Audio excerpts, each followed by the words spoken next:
Bonjour à tous, bienvenue sur la chaîne YouTube Mécanique Sportive, c'est Nicolas. Aujourd'hui, je vous présente la nouvelle Peugeot 508 en version nouvelle motorisation, 180 chevaux, PHEV, donc hybride rechargeable. Comme d'habitude, on fait un tour de la voiture, je vous présente toutes les nouveautés sur cette 508. On peut voir qu'il y en a pas mal à l'extérieur, également à l'intérieur, quelques nouveautés. Et ensuite, on va l'essayer, cette version électrique. Enfin, hybride rechargeable quoi, vous m'avez compris. Alors, elle sera disponible en 3 finitions, soit la Allure, soit la GT, soit la version Peugeot Sport Engineered. Peugeot Sport Engineered, c'est la version 360 chevaux, radicale avec un châssis retravaillé, des éléments spécifiques de carrosserie et deux moteurs. Un moteur à l'arrière, un moteur à l'avant en électrique, plus le moteur thermique. Ce qui donne une voiture très sympathique. Ensuite, au niveau des motorisations, plusieurs choix. Celui-ci qui débute dans l'hybride rechargeable avec 180 chevaux. Ensuite, on a le 225 chevaux hybride rechargeable et la version 360 chevaux, donc hybride rechargeable également. Au niveau des batteries, de nouvelles batteries, 12,4 kWh qui nous permettent une autonomie un petit peu améliorée. Lorsque j'ai pris celle-ci, elle m'affichait 44 km d'autonomie au compteur. Ça, c'est dans les conditions réelles d'aujourd'hui. Il fait déjà 33-34 degrés. On est en plein soleil avec la climatisation d'allumée. Elle existera ensuite en essence. Pour chez nous en France, en essence, ce sera le bloc 130 chevaux que l'on connaît bien. Et pour les autres marchés, par exemple l'Asie et l'Afrique, ils auront eux une version 218 chevaux en essence que nous, on ne retrouvera pas du tout chez nous. Et on pourra avoir également une version EAT8 130 en Blue DCI, donc en version diesel qui existe encore pour les berlines. Et des gens qui roulent énormément, ça reste quand même un avantage. Même si le diesel, petit à petit avec les ZFE, etc., ça va devenir compliqué dans quelques années. Au niveau de la motorisation de cette version aujourd'hui, on a un moteur essence, 1,6 litre, 150 chevaux. Ça, c'est pour la version thermique. Et ensuite, on a en électrique un moteur 81 kW, ce qui donne 110 chevaux. Ça veut dire que lorsqu'on va être en électrique, on va pouvoir rouler avec 110 chevaux électriques. Et lorsqu'on va être en cumulé, ça va donner 180 chevaux cumulés.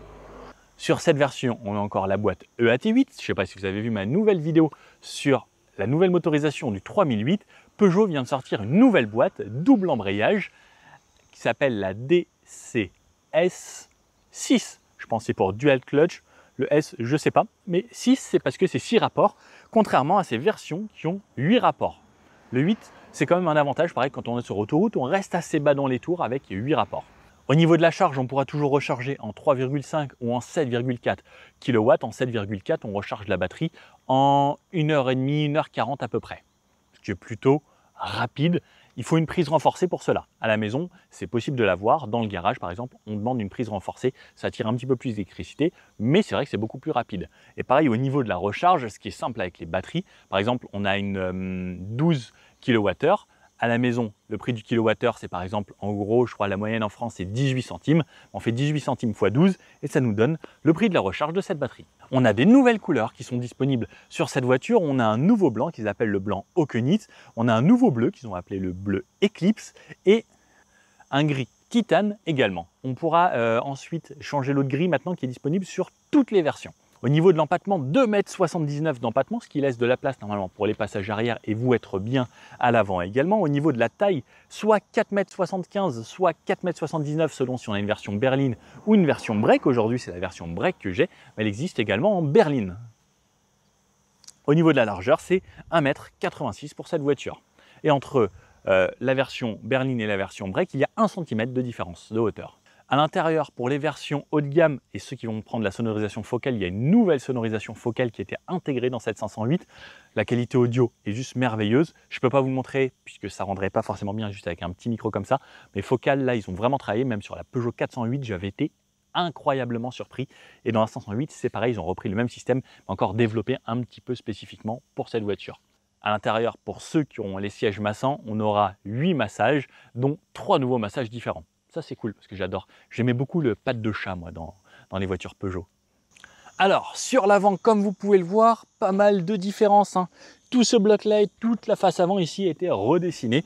C'est vraiment nouveau. Avant, on avait une seule griffe qui descendait assez bas, là, jusqu'ici avec le feu plus haut.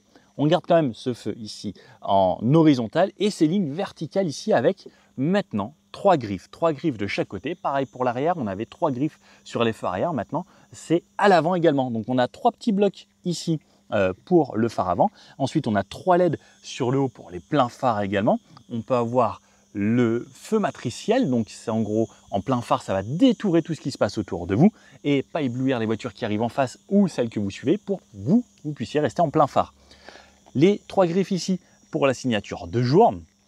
On retrouve cette nouvelle calandre avec plein de petites facettes rouges peintes couleur carrosserie. Donc là, vous avez la version sur une version non sportive et à côté, là, vous avez la version PSE qui change également avec des grilles beaucoup plus sportives, beaucoup plus agressives et en full black. Quand on compare les deux l'une à côté de l'autre, on voit vraiment la différence de personnalité entre une PSE et une version standard. Le nouveau lettrage 508 ici, qui est un petit peu de biais sur l'avant. On retrouve là le nouveau logo également. Donc c'est le nouvel insigne Peugeot qu'on va retrouver maintenant sur toutes les futures voitures qui vont arriver. Pas forcément juste sur les petites restylages ou par exemple le 3008, lui a encore gardé l'ancien puisque le futur 3008 arrive l'année prochaine. Le futur 208 arrive très bientôt. Il va y avoir une présentation. Je ne vous en dis pas plus parce que malheureusement je ne pourrai pas y être. Je pars 2 jours en vacances. La plaque ici, les supports ici pour les capteurs, conduite de niveau 2, caméra là-haut plus capteur pour régulateur adaptatif et centrage de voix. Sur l'avant, on peut voir qu'on a une version un petit peu dynamique avec une lame retravaillée ici, un petit peu sportive, mais pas autant que la PSE. Mais on voit que l'avant, c'est quand même sympa. Sous le moteur, donc ici on a le 1,6 litre qui fait 150 chevaux en thermique, plus le moteur 110 chevaux électrique. Et on peut voir que ça ne change pas grand-chose comparé à la PSE qui est juste à côté. Ça ressemble vraiment grandement. Sauf que la PSE, on a un moteur électrique à l'arrière également. Sur l'arrière, donc, version break, lunettes ici qui est bien plus loin, le long béquet ici qui vient bien finir, le essuie-glace au centre.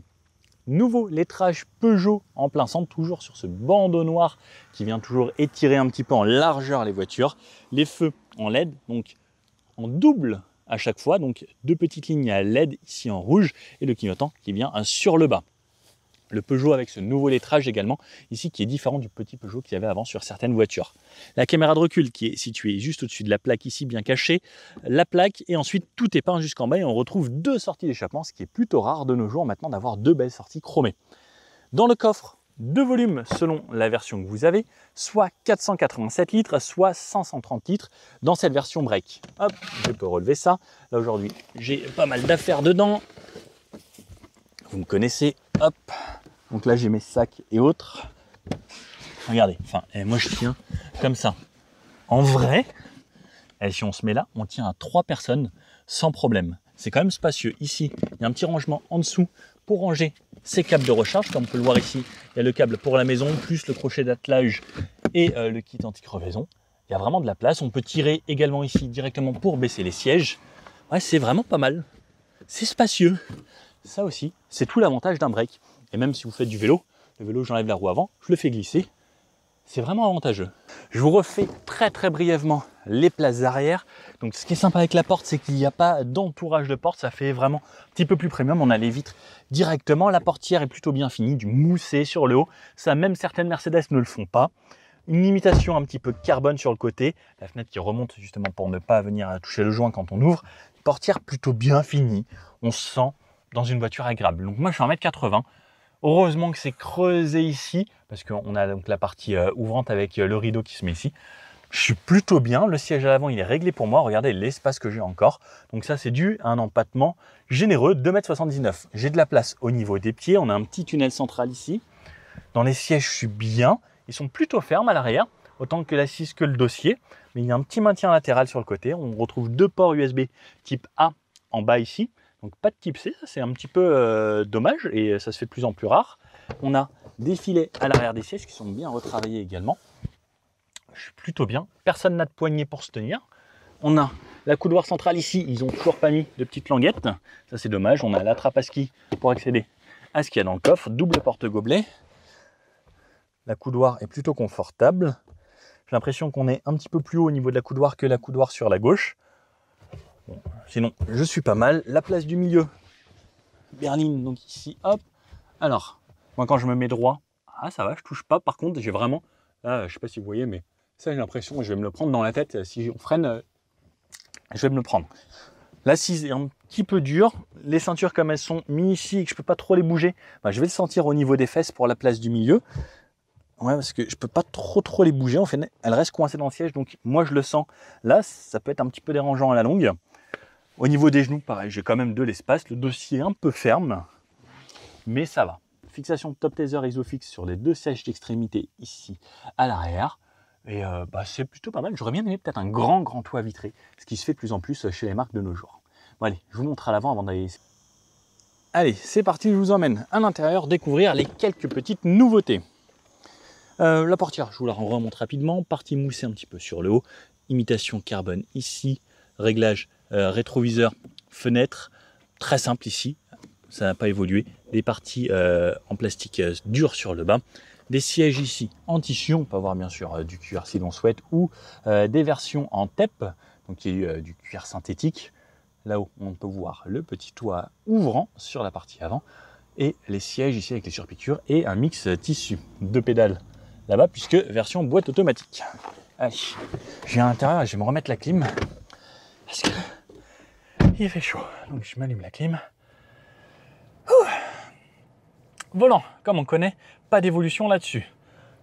Le iCockpit en haut, pas d'évolution. Évolution, par contre, ici, nouvel écran de 10 pouces, ignoré, et on peut voir le nouveau système que l'on connaît chez Peugeot, qu'on a découvert sur la 308, la nouvelle 408, qu'on va découvrir maintenant sur toutes les futures voitures. Toujours les touches piano ici, mais le nouveau système à l'intérieur ici, qu'on peut voir. Alors, hop, je vais le mettre plus fort parce que là, j'étais en mode nuit. Pareil, là, on peut le voir avec le GPS qui est ici. Comme le compteur est en bleu, c'est parce que je suis en électrique. Il me reste le pourcentage de batterie ici, le pourcentage d'essence de ce côté-là. Ici, l'écran donc tactile, plutôt réactif. On peut voir, donc c'est vraiment le nouveau système de chez Peugeot. On peut voir les paramètres. Donc c'est un nouveau style, c'est plus simple, plus intuitif, plus joli que ce qu'il y avait avant. Une touche home ici, des raccourcis climatisation, un raccourci pour les applications, un raccourci pour les réglages de la voiture ici. Ça nous donne ça, les ADAS, etc. Le téléphone, la musique. Si je veux aller là, allez. Non. La musique. Musique. Téléphone. Voiture. Ok. Parce que, ah oui, quand on est dans application, il ne veut pas passer aux autres, il faut retourner à la touche home. Bon, alors ça, je ne sais pas pourquoi. Voilà, le volume. Ici, je n'ai pas le focal aujourd'hui, mais le focal est beaucoup mieux. En dessous, dégivrage ici du pare-brise. Max climatisation, des embuages avant, recyclage d'air, arrière et éteindre la clim. On va pas le faire ça. J'aime bien la touche home parce que ça me met un écran plutôt joli. On retrouve ici de quoi démarrer. Les drive modes, on a donc soit le mode sport, soit le mode hybride, soit le mode électrique. On commencera en électrique. Le parking avec ce nouveau sélecteur, cette nouvelle commande de boîte que l'on retrouve ici sur quasiment toutes les nouvelles Peugeot. Le mode drive, je tire vers moi. Alors il faut que je démarre la voiture. Je tire vers moi. Ah non, j'ai voulu être trop rapide. Démarrage de la voiture. Je tire vers moi. Ça passe en vert ici. Je suis en mode drive. J'appuie sur le mode B. C'est le mode break pour régénérer plus d'énergie. Il s'allume en vert également. Donc je peux le désactiver. Comme on peut voir, il n'y a pas de full manuel. On a quand même des palettes derrière le volant si on souhaite, mais pas de mode vraiment full manuel. Parking. Le frein de stationnement, le frein de parking. De ce côté-là, on retrouve toujours ce petit rangement avec la prise 12 volts ici. Double porte-gobelet au centre qui peut être éclairé en LED à l'intérieur. Et ici, on retrouve à l'intérieur deux ports USB type C. Alors, c'est bizarre qu'il y ait deux types C ici et deux types A à l'arrière. Un éclairage LED, bien blanc et une boîte assez profonde. Juste ici, partie un petit peu carbone. Là-haut, tout est moussé. Franchement, on a une bonne finition. C'est agréable. Et la boîte à gants, je tire ici, toujours assez spacieuse chez Peugeot. Ça, c'est le vrai plus. Sur le haut, on a de quoi ouvrir le rideau et le toit, la touche SOS et la touche assistance. Il y a toujours cette partie ici en LED. Quand je touche la partie en vert, ça s'allume et ça s'éteint. Le rétroviseur, par contre, là, on aurait pu faire un petit effort. Là, on a le gros rétroviseur avec les bords en plastique. Bon, ça fait plus très moderne. Allez, c'est parti. Allons essayer cette voiture, voir ce que ça donne sur la route. Allez, c'est parti avec cette nouvelle 508. Je vais ouvrir un terrain. Ça fait plus d'humidité, c'est plus beau. Enfin, ça fait kiffer quoi. Même s'il fait déjà très chaud, c'est à 32 degrés déjà. Alors, donc il faut que je démarre la voiture comme ça. Ok, système hybride actif. La batterie est chargée à 97%. Est-ce qu'elle tourne déjà depuis 20 minutes? Je fais tout ce que j'avais à faire. Drive. J'ai le mode B également, si je souhaite, en appuyant sur le petit bouton en bas. On commence en drive tranquillement en électrique. Donc on part tout de suite dans ce confort. Regardez ce silence. Ce silence, c'est agréable. J'adore quand c'est hybride parce que ça fait pas de bruit. J'entends que la clim en fait. Donc, nouvelle version ici, hybride rechargeable. Je vous ai pris la version 180 chevaux qui est la nouvelle version. J'aime beaucoup ce accoudoir, il est moelleux ici. Donc, batterie 12,4 kWh qui permet une bonne autonomie. Ça m'annonce 44 km là dans les conditions réelles avec la climatisation et 32 degrés. Le côté confort de cette berline, on sent que ça filtre plutôt bien les défauts qu'il y a sur la route. Toujours ce petit volant ici. Là, je commence à m'y habituer puisque ça fait 2 jours que j'enchaîne des Peugeot, de la i2008, de la 508 PSE, de cette 508 là, de la 3008 avec le nouveau moteur hybride 136 chevaux. Pas mal de nouveautés là chez Peugeot, hein. C'est assez sympa. Bientôt la 208 qui va être lancée, le 3008 qui va être restylé l'année prochaine. Ouais, pas mal de nouveautés, hein. Donc là, je suis en électrique. Quand je suis en électrique, le compteur est en bleu. Ce qui est bien, c'est que là, c'est une hybride rechargeable, donc je peux faire des vrais trajets en électrique. Là, ça a de l'intérêt. Ah non. Tournez à droite, première sortie à 7053. Alerte uniquement. Là, ce que j'aime bien, c'est que dans ce nouvel écran également, c'est beaucoup plus intuitif que l'ancien. L'autre, il fallait chercher, valider, etc. Là, on appuie. La voix, elle s'est désactivée. L'autre, j'ai galéré dans la 3008. Je ne sais pas si vous avez vu la vidéo, mais beaucoup mieux dans des conditions comme ça. Donc là, le compteur a bien été remis à 0, hein, comme ça on verra le trajet que j'ai fait en élec. On a suffisamment de relance en 100% électrique. Clairement, pour tous les jours, c'est largement suffisant. Comme c'est une hybride rechargeable, on peut rouler jusqu'à 135 km/h en 100% électrique. À 135, la voiture se dit, bon bah voilà, il a besoin de doubler, il a besoin de plus de puissance. Mais en France, la limitation c'est 130. On peut doubler à 135 tranquillement. Si on a besoin de plus, effectivement, ça va ensuite démarrer le moteur thermique. Et au-dessus de 130 km/h, ça consomme vraiment beaucoup d'électricité. L'idéal pour les voitures électriques, c'est soit de la ville, soit se le faire sur des petites routes de campagne à 70-80. Là aussi, on ne consomme pas grand-chose. Ce que j'aime bien, c'est que j'ai le Coyote intégré, ce qui me permet de me prévenir des radars. Ça fonctionne pour la France également. On a un beau petit radar ici. Il y en a beaucoup moins en Espagne quand même qu'en France, hein. Donc j'ai mes assistances également. Si je souhaite, je peux me mettre mon régulateur actif, c'est 50 ici, je me mets à 50. Je vais avoir le centrage de voix qui est disponible, la conduite de niveau 2 qui est disponible. Si 180 chevaux ça me suffit pas, j'ai la version 225. Si 225 ça me suffit pas, d'ailleurs on en voit une ici en blanche, très jolie. On a la version PSE disponible en blanc et autres. Enfin vraiment, il y a le choix dans la 508. Je pense que c'est une des voitures les plus sympas chez Peugeot. Le style a évolué. Je trouvais l'ancienne parfaite. Il va falloir se faire à celui-là parce que quand ça change souvent on se dit ah c'est vrai que petit à petit on s'habitue aux voitures. Celle-ci à l'avant c'est un petit peu plus grossier. Avant c'était plus fin, ces petits crocs fins, acérés. Ah j'aimais bien en fait ce contraste de voiture agressive avec des petites lignes fines et là ça s'est un petit peu élargi avec ces 3 griffes maintenant.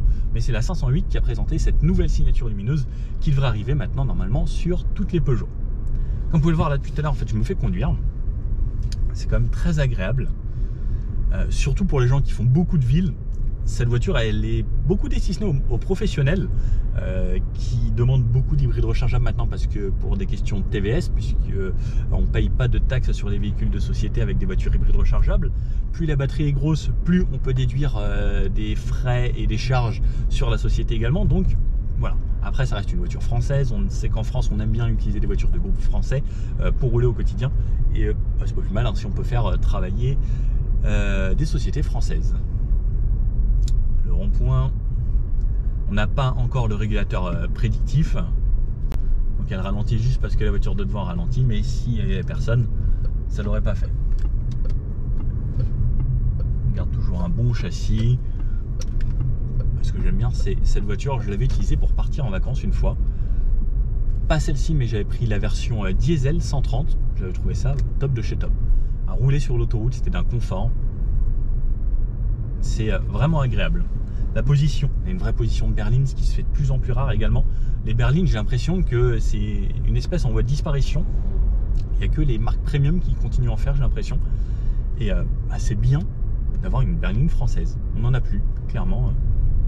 Et en plus en break, ça se fait vraiment de plus en plus rare. Les gens veulent tous des SUV.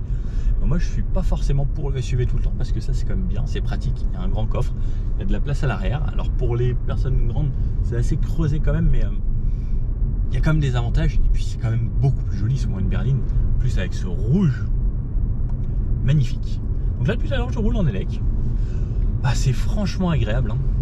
On va se tester un petit peu un rond-point en dynamique, parce que vous me connaissez. Donc, regarde, un beau châssis. Le camion veut s'insérer, mais ça va. Bon, alors j'ai pas pu me faire comme par hasard. Il y a un petit peu de monde qui est arrivé juste à ce moment-là. On se le refera un petit peu plus tard, mais on peut voir qu'on a un châssis plutôt agréable. Dans les sièges, je suis pas trop mal maintenu. Ils sont hyper confort sur le côté. En fait, ils remontent énormément. Mais par contre, le confort, la mousse est vraiment. On a l'impression d'être dans un lit un petit peu, presque à mémoire de forme. Et en fait, quand je m'appuie dessus, même sur le côté, c'est-à-dire si je vais en dynamique, en fait, je vais venir sur le côté, mais ça va être doux. Ça m'a jamais fait ça dans une voiture. Enfin, j'ai aucun souvenir. Souvent, c'est dur. Soit je suis très bien maintenu, soit c'est dur. Mais là, en fait, c'est un bon maintien. Pas forcément le meilleur parce que justement, ça a ce côté mou. Mais on s'appuie dedans et on se dit, ouais, c'est confort. Et en vrai, même si je me mets un peu sur le côté comme ça, je suis appuyé sur les côtes. Mais très confort. J'aime bien cette Peugeot, franchement. Bon, allez, là ici, il n'y a personne. On se teste en dynamique. Donc, on va forcément normalement avoir. Voilà, on a du sous-virage. Sous-virage. Ah, le SP qui vient me corriger. Le camion que j'ai croisé tout à l'heure. Ça couine un peu des pneus. Sous-virage, parce que moteur à l'avant, voiture longue. Donc, forcément, perd un petit peu l'avant. Pour corriger ça, soit on tourne un petit peu plus et le SP vient se dire attends, il se passe quelque chose, c'est pas normal, ça corrige, soit on appuie un petit peu sur les freins, on relâche l'accélérateur et ça corrige. Allez, ici on a des routes, alors c'est 60 ici, je continue toujours en électrique. Alors ici ça monte et ça descend beaucoup, c'est pas forcément le meilleur endroit pour se dire on va faire des tests d'autonomie. Parce que ça peut avoir du désavantage si on accélère fort en montée, mais ça peut avoir des avantages également si on est bon dans la conduite éco et qu'en descente on joue bien le jeu de la régénération, ce qui peut nous donner des très bonnes stats. Parce que ce qui est bien avec l'électrique et l'hybride, c'est qu'à chaque fois que je vais être en descente, je vais pouvoir recharger mes batteries. Ce qui n'est pas possible avec une voiture essence simple. Une voiture essence, on descend et au pire on ne consomme pas, mais on ne crée pas d'essence. Alors qu'avec de l'hybride, on recrée à chaque freinage de l'énergie qui revient se mettre dans la batterie. L'avantage également d'une hybride rechargeable, contrairement à une hybride simple, c'est des petites batteries, surtout celles que Peugeot vient de faire. Ils ont sorti donc la 3008 hybride, la 5008 hybride, 136 chevaux. C'est une batterie tellement petite que en fait vous descendez 500 mètres et la batterie sera déjà pleine. Alors qu'avec cette hybride rechargeable, on peut descendre 15 km de montagne avant que la batterie se recharge. Et par contre, vous partez en haut de la montagne avec 0% de batterie, vous arrivez en bas de la montagne avec une batterie quasiment pleine. Ça, c'est l'avantage également si vous jouez bien le jeu et vous savez vraiment régénérer. Donc ça veut dire qu'on aura ensuite, on pourra s'offrir, si on recharge cette batterie, 40 km d'autonomie.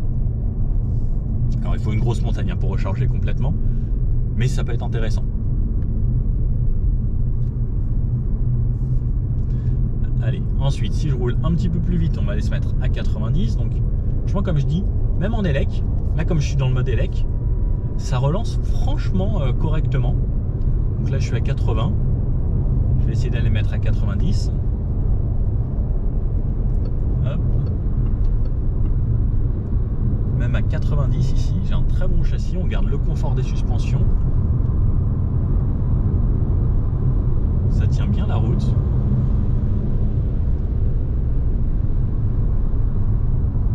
C'est une berline vraiment vraiment agréable. Et encore, donc ça c'est juste la 180 chevaux, celle de base. Alors attention, ça tourne beaucoup ici. La PSE est incroyable. On avait essayé la PSE lorsqu'elle était sortie. J'étais un des premiers dans le monde à pouvoir l'essayer. J'avais cette chance sur le circuit du Mans. Et on avait essayé dans les Alpes-Moncel. C'était incroyable. Et même ce paysage, waouh, c'est trop beau. On sent qu'on a un bon châssis. On sent qu'on a du confort. Là, je suis à quasiment 100 km/h. À 100, on commence à avoir un petit peu de bruit du vent. Ce qui est normal. Et surtout, on n'a pas de bruit de moteur parce qu'on est toujours en électrique. C'est franchement très agréable. C'est le genre de voiture qu'on a envie d'utiliser au quotidien. Et surtout en élec, puisque ça a ce confort. Et même si je relance un petit peu.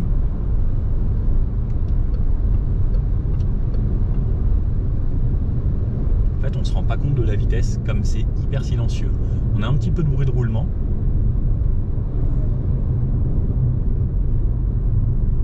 Ça reste franchement hyper agréable. Bon, on va pas avoir d'autoroute aujourd'hui, on est que sur des petites routes perdues dans les montagnes comme ça. Et quand c'est marqué A, c'est pas des autoroutes malheureusement. Mais j'aime beaucoup cette voiture. N'hésitez pas à me dire ce que vous en pensez.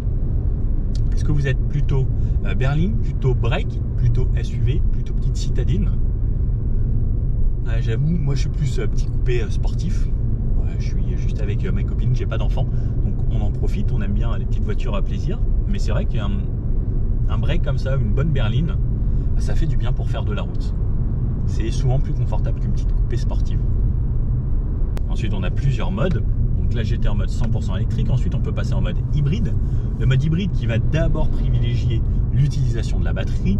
Donc son but, c'est d'abord de vider la batterie, ensuite rouler en hybride comme si c'était une hybride simple. Et on peut avoir également le mode sport qui lui va me démarrer le moteur, laisser le moteur thermique tout le temps allumé pour recharger constamment la batterie.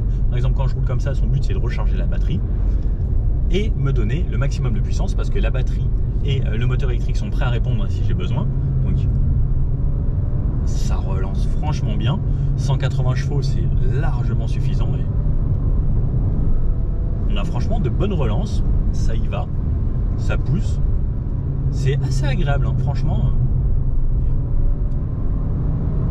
On entend le moteur, mais ça fait du bien, c'est pas forcément un tout petit 3 cylindres, ça aussi ça fait du bien.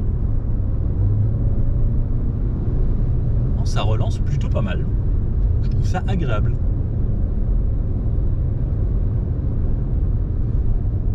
Je vais essayer de vous trouver une petite route. On va se faire un 0 à 100, voir ce que ça donne avec 180 chevaux. Mais pas facile de trouver ici des routes à plat. Ça monte et ça descend énormément. Et quand je ralentis en mode sport, la voiture ne repasse pas en électrique. Mode sport, ça reste toujours démarré. Ça peut être une façon aussi de recharger un petit peu sa batterie. Et donc, le fait d'avoir le mode sport, ça me permet de vous dire également ce que ça donne avec le moteur démarré. Le moteur est plutôt bien insonorisé.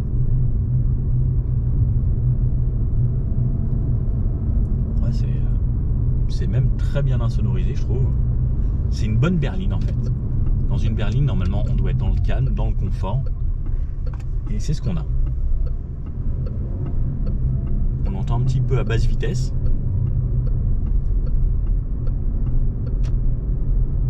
Après, le fait qu'elle soit en mode sport, elle pousse les rapports un petit peu plus haut. Mais après, je peux passer quand même les rapports moi-même à la main. Là, par exemple, je peux être en 5 à 40. Et ce qui est bien, c'est que même si je réaccélère un petit peu, comme j'ai le moteur électrique qui assiste le moteur thermique, bah, je peux rouler bas dans les tours. Et s'il y a besoin de relance, le moteur électrique, lui, va compenser. Donc ça, c'est l'avantage. Par contre, je n'ai pas de vrai mode manuel. J'ai le mode P, le mode D, le mode B si je veux régénérer un petit peu. Donc le mode D, je peux quand même, enfin le mode B, je peux quand même l'utiliser en mode sport, qui va me permettre d'avoir encore plus de freins moteurs. Et en mode sport, ça peut être plutôt avantageux, ça permet d'utiliser un peu moins les freins. Et juste par exemple là, ici, j'arrive un peu vite, je relâche, j'anticipe un peu. D'accord, là il faut freiner parce que c'est gros virage. Mais ça peut permettre également de jouer juste un petit peu avec la régénération et régénérer plus d'électricité. Mais en mode sport, la boîte met un petit peu de temps avant de tomber les rapports. Ensuite, ça se fait bien. Et si je pars de l'arrêt, on va pas faire un 0 à 100, mais on peut partir à l'arrêt. On sent qu'on a une bonne motricité. Ça monte assez haut dans les tours. Là, ça devient un petit peu plus sonore. Après, comme la PSE, ce moteur est vraiment à l'extérieur très très discret. On l'entend un petit peu dans l'habitacle. Mais les relances sont vraiment bonnes. Franchement, on n'a pas grand chose à dire là-dessus. Bon alors, cette nouvelle 508, qu'est-ce qu'on en pense? Bien comme l'ancienne, hein, pas forcément de retouche au niveau du châssis, direction, etc. Donc ça reste toujours une très bonne voiture. Le style, on aime ou on n'aime pas, ça c'est toujours une affaire de goût. Moi j'aime bien le fait que ce soit restylé, les 3 nouvelles griffes, donc c'est la 508 qui a initié ça. Ça va arriver sur, je pense, quasiment tous les nouveaux modèles. Pourquoi pas, j'aime bien les phares arrière. L'avant, il va falloir s'y faire, c'est devenu un petit peu plus gros. J'aimais bien la finesse de ce croc avant. Mais c'est vrai que à Peugeot, on reconnaissait toutes les voitures. Là, c'est pareil. Ils veulent à chaque fois avoir une identité visuelle comme quasiment toutes les marques. Cette motorisation 180, on l'avait essayé sur la 308, il me semble. C'est bien qu'il l'ait mis également sur cette version 508 parce que 225 chevaux, on n'en a pas forcément besoin. 360, ça c'est bien pour la version PSE qui est une super voiture qui garde à la fois du confort et un dynamisme incroyable. Si vous voulez que je refasse une vidéo de la nouvelle 508 PSE avec ce nouveau style, n'hésitez pas à me le dire, ce sera avec plaisir. Mais je pense que c'est le bon compromis, en tout cas même pour les particuliers ou les sociétés. Version hybride rechargeable, batterie. L'avantage de l'électrique tous les jours selon le trajet que vous avez à faire, et vous pouvez quand même partir en vacances avec un moteur 150 chevaux qui est agréable et qui n'est pas forcément le tout petit 1,2 litre. Donc bon compromis pour moi. N'hésitez pas à me dire ce que vous en pensez. Pour vous, ce serait quelle version que vous choisiriez? Je pense que si j'étais un gros rouleur, je prendrais quand même la version diesel parce que c'est quand même plus intéressant et ça consomme vraiment quasiment rien. Si je suis quelqu'un qui fait plus de la ville et autres, celle-ci est très sympa. En plus en rouge comme ça, vraiment très jolie. Ou si vous êtes un petit peu plus sportif et que vous voulez quand même faire de la ville, etc., la version PSE, je pense que c'est beaucoup plus cher, mais ça reste la version idéale, je trouve. Bon, si vous avez aimé cette vidéo, n'hésitez pas à mettre le petit pouce bleu, à mettre un commentaire si vous avez des questions ou autres, ou me proposer d'autres voitures à essayer sur la chaîne. Et je vous dis à bientôt pour une prochaine vidéo. Et n'hésitez pas à vous abonner, qu'on arrive bientôt à 100 000. Allez, ciao!